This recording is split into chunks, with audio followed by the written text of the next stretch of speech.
എല്ലാവർക്കും നമസ്കാരം. ഞാൻ doctor Juhi Das, homoeopathic physician, Q&B health centre. ഇന്ന് നമ്മുടെ ക്ലിനിക്കിൽ സർവ്വസാധാരണയായിട്ട് എല്ലാവരും പറയുന്ന ഒരു ബുദ്ധിമുട്ടാണ് പൊണ്ണത്തടി അഥവാ അമിതവണ്ണം. എന്താണ് ഈ അമിതവണ്ണം? എങ്ങനെയൊക്കെയാണ് ഇത് വരുന്നത്? എന്തൊക്കെയാണ് ഇതിൻ്റെ ലക്ഷണങ്ങൾ?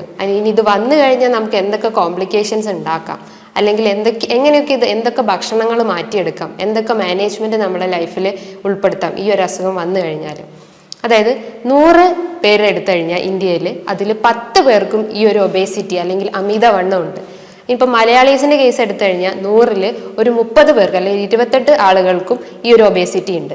ഇപ്പോൾ കുട്ടികളിലാണ് ഏറ്റവും കൂടുതൽ അമിതവണ്ണം കൂടി വരുന്നത് അല്ലെങ്കിൽ ഒബേസിറ്റി കൂടി വരുന്നത്. കാരണം എന്താണെന്ന് വെച്ചാൽ പണ്ട് കാലത്തെ കുട്ടികൾ ഭക്ഷണം കഴിക്കുന്നു, പുറത്തോട്ട് ഇറങ്ങുന്നു, കുട്ടികളുടെ കൂടെ കളിക്കുന്നു, അങ്ങനെ അവരൊരു ആക്ടിവിറ്റിയിൽ ഇൻവോൾവ് ആവുന്നു, അല്ലെങ്കിൽ ഒരു മൂവ്മെന്റ് ഉണ്ടാവുന്നു. പക്ഷെ ഇന്നത്തെ ഒരു ജനറേഷൻ എന്ന് പറഞ്ഞു കഴിഞ്ഞാൽ അവർ ഫുള്ളി അഡിക്റ്റഡ് ആണ്. നമ്മൾ ഈ ഫോണ്, TV അങ്ങനത്തെ ഇതിലൊക്കെ അഡിക്റ്റഡ് ആയതുകൊണ്ട് തന്നെ അവർ കൂടുതൽ മൂവ്മെന്റ്സ് ഇല്ലാത്തൊരവസ്ഥയാണ്, ഫുള്ളി ലേസിനെസ് മൂഡിലേക്ക് പോകുന്നു. അതുപോലെ തന്നെ ഈ ഒരു ഇതുള്ളത് കൊണ്ട് തന്നെ സൺലൈറ്റ് പോലത്തതൊന്നും അവർക്ക് ഏൽക്കാതിരിക്കുകയും വൈറ്റമിൻ D ഡെഫിഷ്യൻസി പോലത്തെ അസുഖങ്ങൾ കൂടുതലായിട്ട് കണ്ടുവരികയും ചെയ്യുന്നു.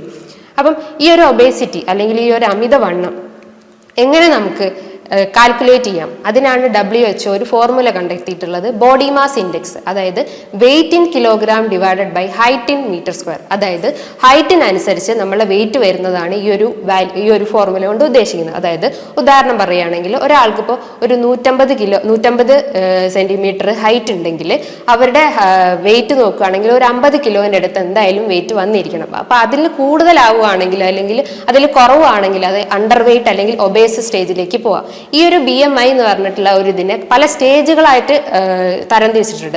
അതായത് 18 മുകളിലാണെങ്കിൽ, അത് 18 താഴെയാണെങ്കിൽ അത് അണ്ടർ വെയിറ്റും, 25 മുതൽ 30 ആണെങ്കിൽ അത് ഒബേസ് സ്റ്റേജിലേക്കും വരുന്നു. അതായത് 30 മേലേക്ക് പോകുമ്പോൾ അത് കൂടുതൽ അമിതവണ്ണം അല്ലെങ്കിൽ പൊണ്ണത്തടി എന്നുള്ള സ്റ്റേജിലോട്ട് വരികയും ചെയ്യുന്നു. അടുത്തതായിട്ട് ഇതിൻ്റെ പ്രധാന കാരണങ്ങൾ, ഇത് വരാനുള്ള സിറ്റുവേഷൻസ് അല്ലെങ്കിൽ എന്തൊക്കെ കാരണങ്ങളാണ് ഈ ഒരു അമിതവണ്ണത്തിൽ ഉള്ളതെന്ന് മനസ്സിലാക്കാം.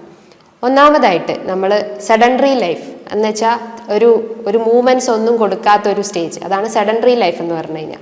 നമ്മൾ ഭക്ഷണം കഴിക്കുന്നു, വീട്ടിലിരിക്കുന്നു, ഭക്ഷണം കഴിക്കുന്നു, ഉറങ്ങുന്നു, ഈ ഒരു സ്റ്റേജിൽ മാത്രം ജീവിക്കുന്ന ആളുകളാണെങ്കിൽ ഈ ഒരു ഒബേസിറ്റി ഡെവലപ്പ് ചെയ്യാനുള്ള ടെൻഡൻസി വളരെ കൂടുതലാണ്.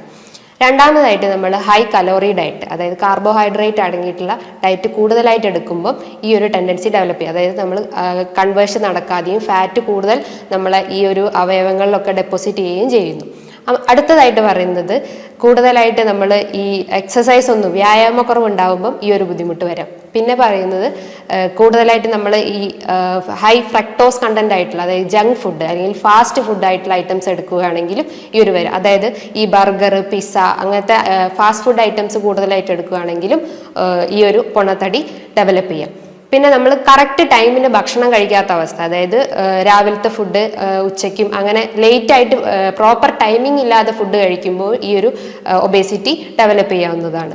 പിന്നെ പറയുന്നത് വെച്ചാൽ നമ്മൾ ഒരു ഭക്ഷണം കഴിക്കുമ്പോൾ, അതായത് അറ്റ്ലീസ്റ്റ് ഒരു വലിച്ചു വാരി കഴിക്കാതെ അത് ആസ്വദിച്ച് കഴിക്കാൻ ശ്രമിക്കുക. അതൊരു ഗ്യാപ്പ് എടുത്തിട്ട് സാവധാനം ഭക്ഷണം കഴിക്കാൻ ശ്രമിക്കുക. പിന്നെ കഴിക്കുമ്പോൾ തന്നെ ചവച്ചരച്ച് ഭക്ഷണം കഴിക്കുകയാണെങ്കിൽ അത്രയും നല്ലതായിരിക്കും. അപ്പോൾ ഡൈജഷൻ കൂടുതൽ ഇതാവുകയും ചെയ്യും, അത് കൂടുതൽ അബ്സോർപ്ഷനും അതിൽ ബേൺ ഔട്ടും ഒക്കെ ചെയ്യുകയും ചെയ്യും. അങ്ങനെ ഇത്തരം കാരണങ്ങൾ ഉണ്ടെങ്കിൽ നമുക്ക് ഈ ഒരു ഒബേസിറ്റി ലീഡ് ചെയ്യുന്നതാണ്.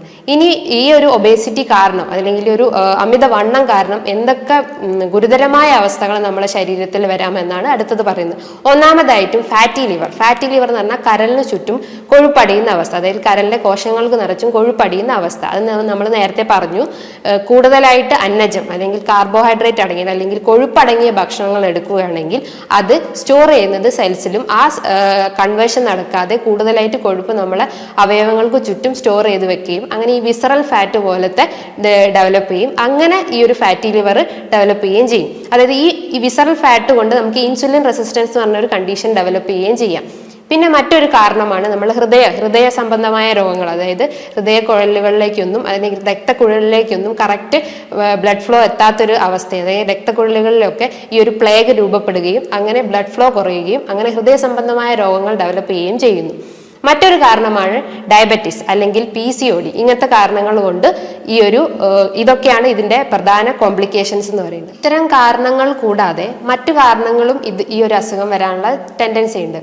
ഒന്നാമതായിട്ട് പറയുന്നത് ഫാമിലി ഹിസ്റ്ററി, പാരമ്പര്യമായിട്ടും ഈ ഒരു രോഗം രൂപപ്പെടാം. അതായത് നമ്മളെ അച്ഛനമ്മ അല്ലെങ്കിൽ ഗ്രാൻഡ് പാരൻസിനൊക്കെ ഈ ഒരു ഇതുണ്ടെങ്കിൽ പാരമ്പര്യമായിട്ടും ഈ ഒരു അസുഖം രൂപപ്പെടാം. പിന്നെ പറയുന്നത് ഹൈപ്പോതൈറോയിഡിസം, തൈറോയിഡ് റിലേറ്റ് ചെയ്തിട്ടുള്ള ഹൈപ്പോതൈറോയിഡിസം അല്ലെങ്കിൽ വേറെ ഹാഷിമോട്ടോ തൈറോയിഡൈറ്റിസ് അങ്ങനത്തെ എന്തെങ്കിലും അസുഖങ്ങൾ ഉണ്ടെങ്കിലും ഈ ഒരു ഒബേസിറ്റി ഡെവലപ്പ് ചെയ്യാം.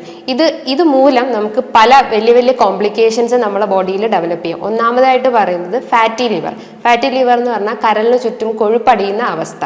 അതായത് നമ്മൾ കഴിക്കുന്ന അന്നജം എനർജിയായി സ്റ്റോർ ചെയ്ത് അത് കൂടുതലാകുമ്പോൾ അത് നമ്മളെ ലിവറിലൊക്കെ ഫാറ്റ് മുഖേന സ്റ്റോർ ചെയ്ത് വെക്കുന്നതാണ് ഈ ഒരു നോർമൽ പ്രക്രിയ. അപ്പം അമിതമാകുമ്പോൾ ഈ ഒരു ഫാറ്റ് എല്ലാ ഏരിയസ്, അതായത് വിസറൽ ഓർഗൻസിലൊക്കെ ഇത് കൂടുതലായിട്ട് ഡെപ്പോസിറ്റ് ചെയ്യും. അങ്ങനെ വിസറൽ ഫാറ്റ് ഇൻസുലിൻ റെസിസ്റ്റൻസ് പോലത്തെ ബുദ്ധിമുട്ടുകൾ ഡെവലപ്പ് ചെയ്യുകയും ചെയ്യും. അങ്ങനെ ഡയബറ്റിസ് പോലത്തെ കണ്ടീഷൻ അമിതവണ്ണക്കാരിൽ സർവ്വസാധാരണമായിട്ട് കാണപ്പെടുന്നു. ഇത്തരം അമിതവണ്ണം കാരണം നമ്മളെ ബോഡി വെയിറ്റ് കൂടുക, അതായത് ബോഡി വെയിറ്റ് നന്നായി കൂടുമ്പോൾ നമ്മളെ കാലുകളിലേക്കൊക്കെ പ്രഷർ അധികമാകുകയും നമുക്ക് വാദസംബന്ധമായ രോഗങ്ങൾ കൂടുതലായിട്ടും ഡെവലപ്പ് ചെയ്യും. അതായത് ഓസ്റ്റിയോ ആർത്രൈറ്റിസ് പോലെ അല്ലെങ്കിൽ റുമാറ്റോഡ് ആർത്രൈറ്റിസ് പോലത്തെ അസുഖങ്ങൾ കൂടുതലായിട്ടും വരും. മറ്റൊന്നെന്ന് പറഞ്ഞാൽ വെരിക്കോസ് വെയിൻ. നമ്മളെ കാലുകളുടെ ഇടയിലുള്ള വെസൽസിന്റെ ഇടയിൽ ഉണ്ടാകുന്ന പ്രഷർ കാരണം വരുന്നതാണ് ഈ വെരിക്കോസ് വെയിൻ. അതും ഈ ഒബേസിറ്റിന്റെ ഒരു പ്രധാന കോംപ്ലിക്കേഷൻസ് ആയിട്ട് വരുന്നു. ഇത്തരം ബുദ്ധിമുട്ടുകൾ നമുക്കുണ്ടെങ്കിൽ നമ്മൾ ജീവിതത്തിൽ കുറച്ച് ചിട്ടകൾ വരുത്തണം, അല്ലെങ്കിൽ കുറച്ച് മാനേജ്മെന്റ് ഈ ഒരു ഒബേസിറ്റിക്ക് അത്യാവശ്യമാണ്. ഒന്നാമതായിട്ട് പറയുന്നത് വ്യായാമം. വ്യായാമം എന്ന് പറഞ്ഞു കഴിഞ്ഞാൽ ഒരു 35 മുതൽ 40 മിനിറ്റ് വരെ വ്യായാമം ചെയ്യുക. അതെന്ന് പറഞ്ഞു കഴിഞ്ഞാൽ ജമ്പിങ്ങോ അല്ലെങ്കിൽ റണ്ണിങ്ങോ അല്ലെങ്കിൽ സ്പീഡായിട്ട് വാക്ക് ചെയ്യുക. അത് ഉറുമ്പരിക്കുന്ന പോലെ വാക്ക് ചെയ്യുന്നതിന് പകരം ജസ്റ്റ് ഒന്ന് സ്പീഡായിട്ട് ബോഡി നന്നായി ഹീറ്റ് ആവുന്ന രീതിയിൽ വാക്ക് ചെയ്യാൻ ശ്രമിക്കുക. പിന്നെ പറയണതെന്ന് വെച്ചാൽ നമ്മൾ ഈ കൂടുതലായിട്ടുള്ള പ്രോസസ്ഡ് ഫുഡ്, അതായത് ജങ്ക് ഫുഡ് എന്ന് പറഞ്ഞാൽ നേരത്തെ പറഞ്ഞു, പിസ്സ, ബർഗർ അങ്ങനത്തെ ജങ്ക് ഫുഡൊക്കെ ഒഴിവാക്കിയിട്ട് നന്നായി ഹെൽത്തി ആയിട്ടുള്ള ലീഫി വെജിറ്റബിൾസും അങ്ങനെ ഹെൽത്തി ആയിട്ടുള്ള നട്ട്സ് അല്ലെങ്കിൽ omega-3 ഫാറ്റി ആസിഡ്സ് അടങ്ങിയിട്ടുള്ള കൂടുതലായിട്ടുള്ള ന്യൂട്രീഷ്യസ് ഫുഡ് നന്നായി കഴിക്കാൻ ശ്രമിക്കുക.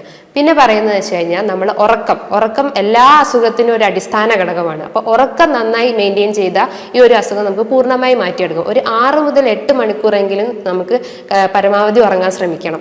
അതായത് ഈ TV, മൊബൈൽ ഫോണൊക്കെ ഉപയോഗിച്ച് രാത്രി കിടന്നുറങ്ങുന്ന അതൊക്കെ വെച്ച് നമ്മൾ രാത്രി ലേറ്റ് ആയിട്ട് ഉറങ്ങുന്ന ശീലങ്ങളൊക്കെ ഉണ്ടാവും. അപ്പൊ അതൊക്കെ നമ്മൾ കഴിവതും ഒഴിവാക്കാൻ ശ്രമിക്കുക. അത്തരം അസുഖങ്ങൾ ഉണ്ടെങ്കിൽ തന്നെ നമുക്ക് ഈ ഒബേസിറ്റി മാത്രമല്ല പല അസുഖങ്ങളും, നമ്മൾ ഹാർട്ട് റിലേറ്റ് ചെയ്തിട്ടുള്ള അല്ലാതെ ലങ്സ് റിലേറ്റ് ചെയ്തിട്ടുള്ള ബുദ്ധിമുട്ടുകളും അങ്ങനെ പല അസുഖങ്ങളും നമ്മൾക്ക് ഈ ഒരു ഇതുകൊണ്ട് വരുന്നതാണ്. ഇനിയിപ്പം ഇതൊന്നും ആയിട്ടില്ലെങ്കിൽ നമുക്ക് കൂടുതലായിട്ടും ഭക്ഷണങ്ങളിലൂടെ നമുക്ക് മാറ്റിയെടുക്കാം. അതായത് കൂടുതലായിട്ടും പ്രോട്ടീൻ റിച്ച് ആയിട്ടുള്ള, അതായത് കാർബോഹൈഡ്രേറ്റ് കുറച്ച് പ്രോട്ടീൻ റിച്ച് ആയിട്ടുള്ള ഭക്ഷണങ്ങൾ ഉൾപ്പെടുത്തുക, അല്ലെങ്കിൽ ഫാറ്റ് കുറച്ചിട്ടുള്ള ഭക്ഷണങ്ങൾ ഉൾപ്പെടുത്താൻ ശ്രമിക്കുക. ഇത് കൂടാതെ തന്നെ നമ്മൾ ഭക്ഷണം കഴിക്കുമ്പോൾ നമ്മൾ ഭക്ഷണം ചവച്ചരച്ച് നന്നായി കഴിക്കാൻ ശ്രമിക്കുക. അതായത് ഭക്ഷണത്തിനോടൊപ്പം തന്നെ വെള്ളം കുടിക്കാതിരിക്കുക. ഭക്ഷണം കഴിച്ചതിന് ശേഷം മാത്രമേ നമ്മൾ വെള്ളം കുടിക്കുക. പിന്നെ ഭക്ഷണം കഴിക്കുകയാണെങ്കിലും അളവ് കുറച്ച് അതിൻ്റെ തവണ കൂട്ടിയിട്ട് എടുക്കാൻ ശ്രമിക്കുക. ഇത്തരം കാര്യങ്ങളൊക്കെ ചെയ്തു കഴിഞ്ഞാൽ തന്നെ നമുക്ക് നമ്മൾ ഈ ഒരു ജീവിതശൈലി പ്രശ്നങ്ങൾ മാറ്റിയെടുക്കാവുന്നതാണ്. ഇനിയിപ്പോൾ ഇത് കൂടാതെ തന്നെ നമുക്ക് എന്തെങ്കിലും സ്പെഷ്യൽ ഡയറ്റ് ഫോളോ ചെയ്യണമെങ്കിൽ അത്തരം ഒരു ഡയറ്റാണ് കീറ്റോ ഡയറ്റ് അല്ലെങ്കിൽ ഇന്റർമീഡിയറ്റ് ഫാസ്റ്റിംഗ്. ഇത് ചെയ്യണമെങ്കിൽ ഒരു ഡോക്ടറുടെ സഹായത്തിൻ്റെ ഇതിൽ മാത്രമേ നമ്മൾ ഈ ഒരു ഡയറ്റ് ഫോളോ ചെയ്യാൻ പറ്റുള്ളൂ. ഈ പറഞ്ഞിട്ടുള്ള ബുദ്ധിമുട്ടുകൾ നിങ്ങളെ വല്ലാത്ത രീതിയിൽ ബാധിക്കുന്നുണ്ടെങ്കിൽ നിങ്ങൾ എത്രയും പെട്ടെന്ന് തന്നെ ഒരു ഡോക്ടറെ സഹായം തേടേണ്ടതാണ്. സ്വന്തമായിട്ട് മെഡിസിൻ എടുക്കാതെ കഴിവതും ഒരു ഡോക്ടറെ സഹായം തേടേണ്ടതാണ്. ഇനി ഇതുമായി ബന്ധപ്പെട്ട എന്തെങ്കിലും സംശയങ്ങൾ നിങ്ങൾക്കുണ്ടെങ്കിൽ നിങ്ങൾക്ക് താഴെ കാണുന്ന നമ്പറിൽ കോൺടാക്ട് ചെയ്യാവുന്നതാണ്. മറ്റൊരു ഹെൽത്ത് ടോപ്പിക്കുമായി ഞാൻ വീണ്ടും വരുന്നതാണ്. നന്ദി, നമസ്കാരം.